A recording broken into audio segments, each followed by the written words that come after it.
জনাব প্রফেসর মাইনুল হাসান খান সাহেবকে। আমি মনে করি ওনার বক্তব্যের পর আপনাদের প্রশ্ন করা সহজ হবে এবং আমরা সুন্দরভাবে আপনার প্রশ্ন উত্তর দিতে পারবো। ধন্যবাদ। আপনাকে অনেক ধন্যবাদ। আমি ওখানে দাঁড়িয়ে কথা বলি। ঠিক আছে, এখানে ঠিক আছে। আপনারা যদি বলেন আমি দাঁড়িয়ে কথা বলবো। না, ঠিক আছে। অনেক ধন্যবাদ। শোনা যাচ্ছে আমাকে?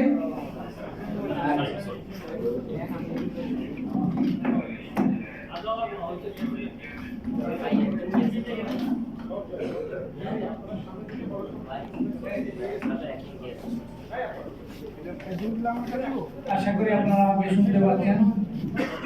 বিসমিল্লাহির রহমানির রহিম। আসসালামু আলাইকুম ওয়া রাহমাতুল্লাহ। আজকের এই গুরুত্বপূর্ণ আলোচনা বা আপনাদের সামনে আমাদের কিছুটা নাগরিক জবাবদিহিতার এই উপলক্ষে আমি কয়েকটি কথা যা আপনারা সবাই জানেন সেগুলি বলব। প্রথমত, সাংবিধানিক সংশোধনীর সংখ্যা নিয়ে আমাদের কথাবার্তা বলে খুব একটা লাভ নেই। তার কারণ হচ্ছে এই সংবিধানটাকে একটা সংশোধনী দিয়েই এমন অবস্থায় নিয়ে ফেলা হয়েছে যে এর আসলে কার্যকারিতা সংবিধান হিসাবে এর কোনো কার্যকারিতা নাই। কারণ সংবিধান কিন্তু যদিও আমরা বলি basic law, fundamental law, main framework rules of a country, আসলে কিন্তু সংবিধান হচ্ছে বেশ কিছু নীতিমালার সমন্বয় সাধন। এইসব নীতিমালার সমন্বয় সাধন করতে গিয়ে কিছু আইনের দরকার। আমরা যেটা করেছি, নীতিমালা সব বাদ দিয়ে ফেলে সমন্বয় সাধন করার চেষ্টা করছি। আপনি সংবিধান পরিবর্তন করা পবিত্র দায়িত্ব, এর সমালোচনা করা পবিত্র নাগরিক দায়িত্ব, এর সংশোধন চাওয়া, পরিবর্তন, পরিমার্জন এসব করা আমাদের নাগরিক দায়িত্ব।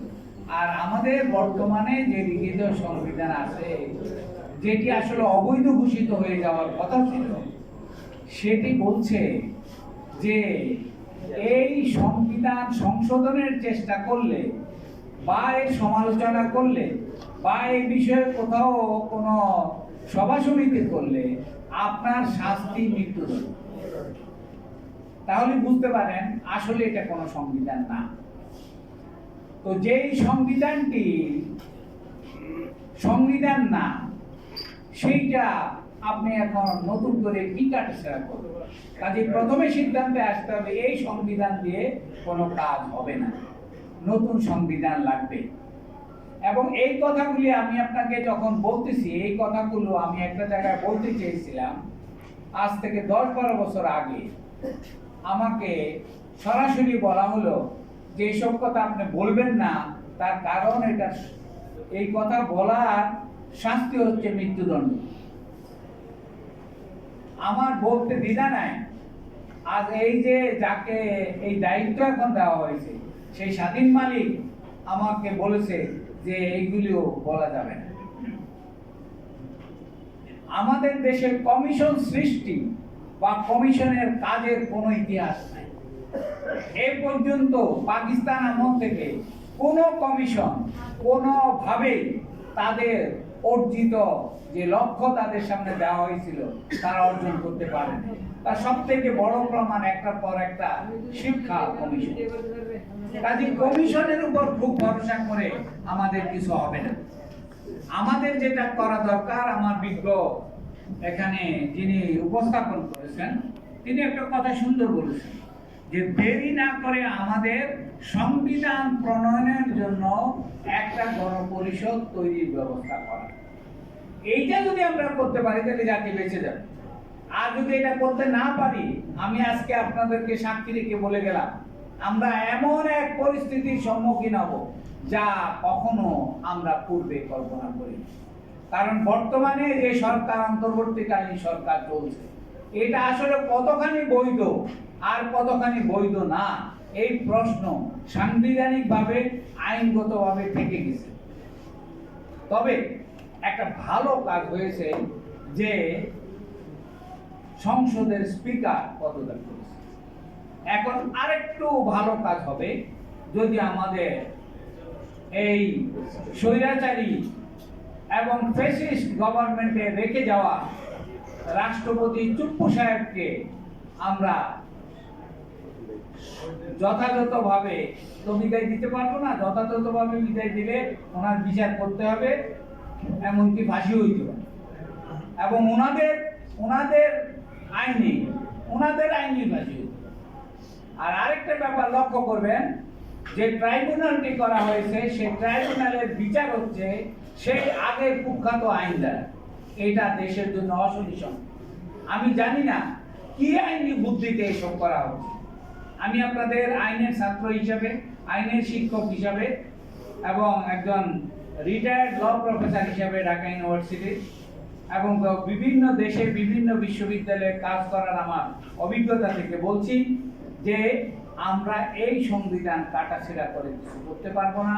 আমাদের নতুন সংবিধান অবশ্যই প্রণয়ন করতে হবে এবং চুপ্পু সাহেবকে তাড়াতাড়ি বিদায় দিয়ে আমাদের ডক্টর মোহাম্মদ ইউনূসকে বৈধতা দিতে হবে, কারণ ওনার বৈধতা প্রশ্নটি এখনো প্রশ্ন নেই।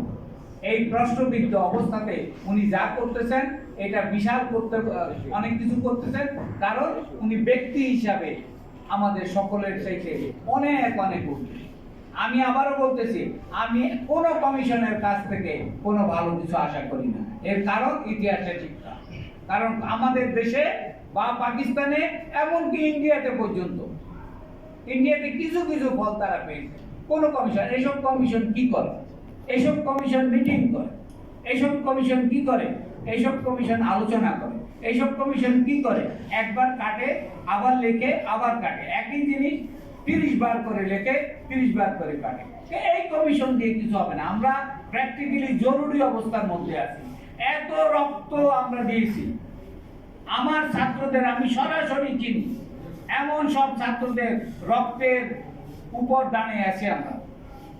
এবং এইখান থেকে আরো 20,000-এর পাওয়া গেছে। 20,000 ছাত্রছাত্রী, যুবক জনতা লিস্ট পাওয়া গেছে, যারা আংশিকভাবে অথবা পরিপূর্ণভাবে বিকলাঙ্গত্ব স্বীকার করেছে। এদের পর্যন্ত কোনো ব্যবস্থা হয় নাই। এখন পর্যন্ত সবাই আমরা লিপ সার্ভিস দিচ্ছি। এদের সঠিক ব্যবস্থার জন্য যা করা দরকার তার কিছু 10%-এর 1% হয়। এখন ভবিষ্যতে দেখেন, এখনই সমন্বয়করা বিভিন্ন জায়গায় মিটিং করতে পারে না। আপনারা খুব ভালো করে খেয়াল করবেন, গতকালকেই সমন্বয়করা বিভিন্ন জায়গায় মিটিং করতে পারে না। দেশ কিন্তু কঠিন বিপদের দিকে অগ্রসর হচ্ছে।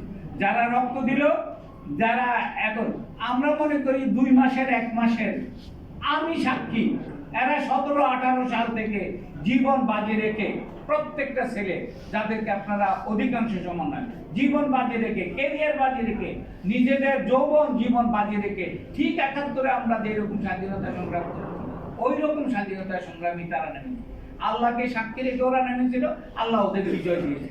71-এর বিজয়কে আমরা ধ্বংস হতে দিয়েছি, এই বিজয়কে যেন আমরা ধ্বংস হতে না দিই। আমি এর চাইতে বেশি লম্বা কথা বলতে পারবো না। আমি শিক্ষক মানুষ, আমাকে বলতে দিলে আমি এখন ঘন্টার পর ঘন্টা বলতে পারবো। কাজেই আমি শিক্ষক হিসাবে আপনাদেরকে কোনো অবস্থাতে, আপনারা আমার শিক্ষক, এখন আপনাদের কাছ থেকে আমি শিখবো, সেই জন্য আমি এখানে আসছি। শাহ আলম ভাইয়ের কৃতিত্ব সব শাহ আলম ভাই। জি, একটা প্রশ্ন আছে। জি বলুন। আপনি যথার্থই কথা বলেছেন যে মাননীয় প্রধান উপদেষ্টা যা মানে শপথ গ্রহণটাই একটি প্রশ্নবিদ্ধ সাংবিধানিক ভাবে। আর আরেকটি কথা হচ্ছে যে এই যে কমিশনগুলো গঠন করা হলো, এই কমিশনগুলো গণতান্ত্রিক ভাষায় কতটা বৈধ, এটা নিয়েও প্রশ্ন আছে। আরেকটি কথা হচ্ছে যে গণপরিষদ যে গঠন করার কথা বলছেন, এটাকে আমরা সাধুবাদ জানাই। এই গণপরিষদের কমিটির জন্য কোনো গণভোটের প্রয়োজন কিনা, ওই গণপরিষদের বৈধতার জন্য, সে সম্পর্কে যদি আপনি কিছু বলতেন। খুবই মূল্যবান প্রশ্ন। আপনার এই প্রশ্নের দাম কত আমি বলতে পারবো না। তবে এই গণভোটের বিধানটিও আমাদের সংবিধান থেকে বিলুপ্ত করা হয়েছে অত্যন্ত সুকৌশল। যারা এইটা সংশোধনের কাজে নিয়োজিত ছিল তারা বলে আমরা কেউ জানতাম না যে এটা কেন। গণভোটের কোন সংবিধান থেকে গণভোটের ব্যবস্থা দূরীকরণ করে ফেলা হয়, এটার কোনো নজিরই নেই। আরেকটি সম্পর্ক প্রশ্ন আছে, সেটা হচ্ছে যে যে বিশেষ ট্রাইব্যুনালটি করেছে সাবেক প্রধানমন্ত্রী বিচারের জন্য, সেখানকার চিফ প্রসিকিউটর একটি রাজনৈতিক দলের সমর্থক এবং তিনি একটি দল করেন। তো এখানে নানা মানুষের ন্যায় বিচার নিয়ে যে প্রশ্নটি উঠেছে, সে প্রশ্নটি এই আন্দোলনটিকে রাজনৈতিকভাবে আরো প্রশ্নবিদ্ধ করবে কিনা, এ বিষয়ে যদি আপনি কিছু বলেন।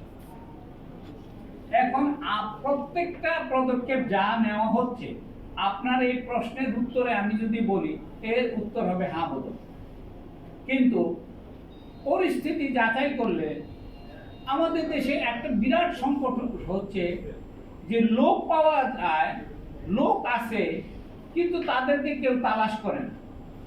লোক নেওয়া হবে হচ্ছে বুদবুদ থেকে, পানির উপরে যে বুদবুদ আছে না, ওইখান থেকে লোক নেওয়া হয়। তো বুদবুদ থেকে লোক নিলে এটা কদিন পরে তো শেষ হয়ে যাবে। আপনার আসল লোক তো তলে থাকে। আসল বড় মাছ আপনার উপরে, পানির উপরে বড় মাছ খোঁজেন না, নিচে খুঁজেন।